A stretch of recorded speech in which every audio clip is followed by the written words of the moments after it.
Welcome back to our channel knowledge saviour. दोस्तों, हमें अपनी मंजिल को प्राप्त करने के लिए रास्ते में जो भी कठिनाइयां आती है उनको अनदेखा करना चाहिए, तभी हम अपनी मंजिल को प्राप्त कर सकते हैं। तो इसी पर आधारित है हमारी आज की कहानी। एक बार की बात है, एक व्यक्ति रोज अपने दफ्तर जाने के लिए रेलगाड़ी का सफर तय किया करता था और वो हमेशा ही अपने पास एक डायरी रखा करता था।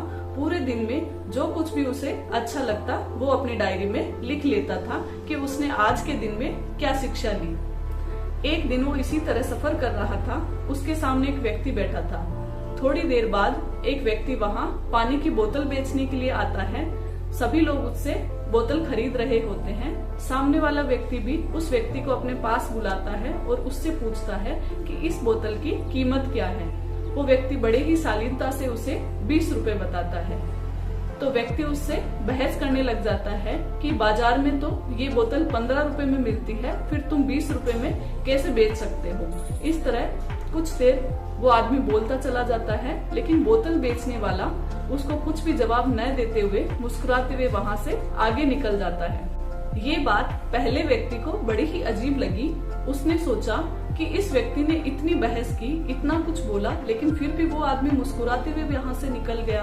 तो वो व्यक्ति कुछ सोचते हुए उसके पीछे पीछे जाता है और उससे पूछता है कि उस व्यक्ति ने बहस की, फिर भी तुम बड़े ही शालीनता से जवाब देते हुए मुस्कुराते हुए वहाँ से निकल गए, इसका क्या कारण है।